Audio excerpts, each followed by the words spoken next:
એ ગાડીની આગળની સીટે તો બેહતી આડી બેહીને પગ એ મારા ખોડે રાખતી અરે ગાડીમાં મારા જીગાના એ ગીતો એ વગાડતી એ મસ્ત હતો મૂડ ને એ વિડીયો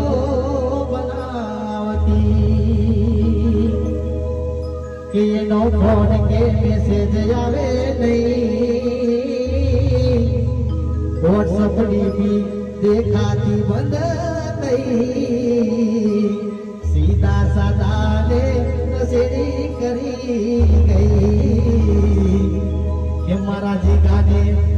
એ તો ફેક મારવા મજબૂર કરી ગઈ